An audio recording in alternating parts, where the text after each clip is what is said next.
So our first speaker tonight is Nick French.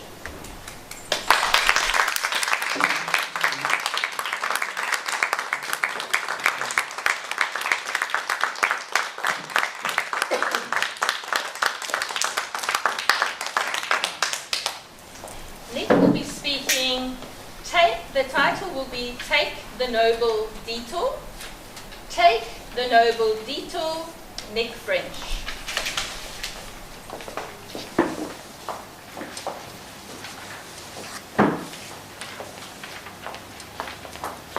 When I was still a kid in short pants, I always used to look forward to our annual beach holiday at Derbs by the sea.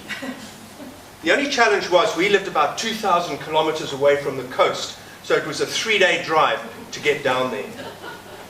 On the whole, the roads were quite good, but occasionally we encountered roadworks, and with that came a detour that was nothing more than a rough dirt road hewn out of the African bush. I used to love detours because they were a welcome break from that monotonous drive down a straight tar road. I could wind down the car window and almost touch the African bush as my father navigated his way around a bumpy dirt road. My mother, on the other hand, hated detours.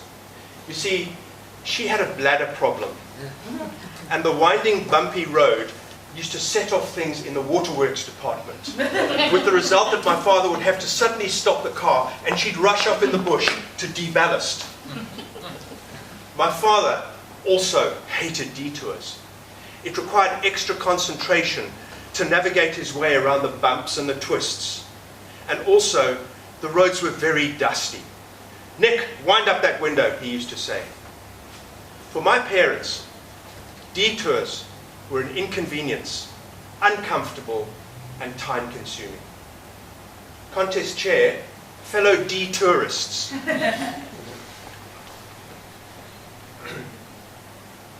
In life, sometimes we encounter other types of detours.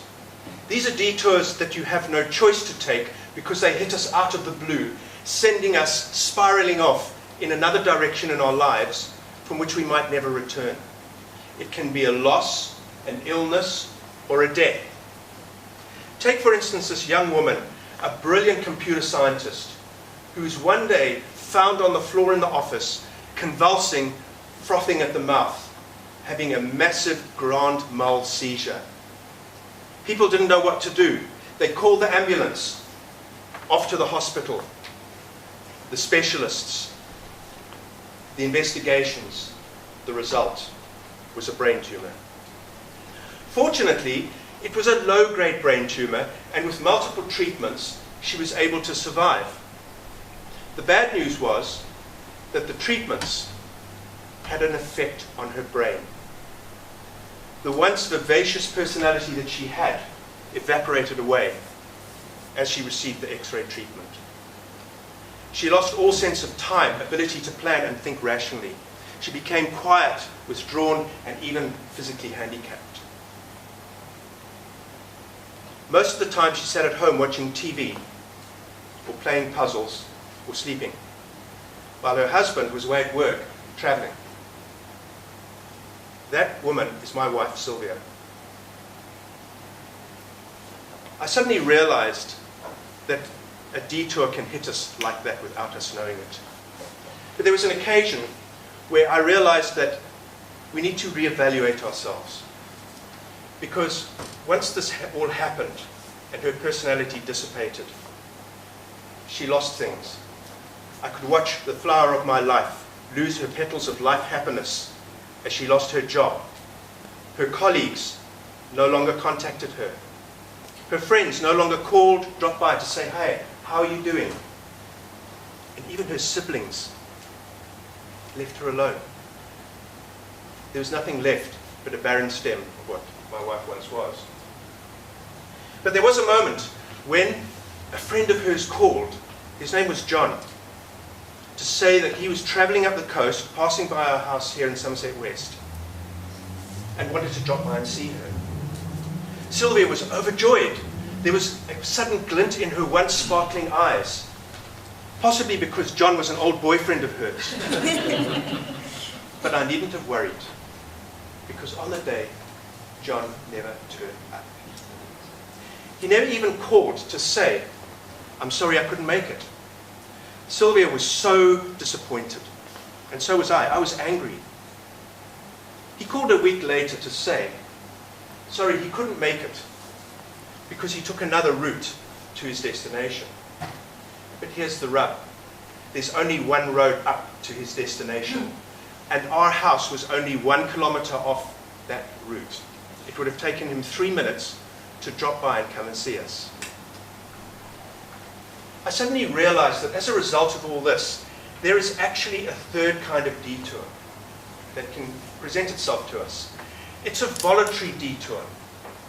You don't have to take it. It's going out of your way to make a little bit of difference to somebody else's life, somebody else who's suffering.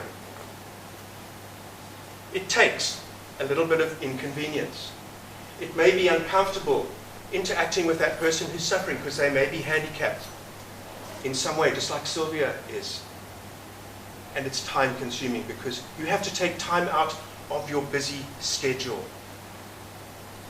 I believe we're far too often wrapped up in our own lives just to think about those friends of ours who might appreciate a call to say, hey, how are you doing?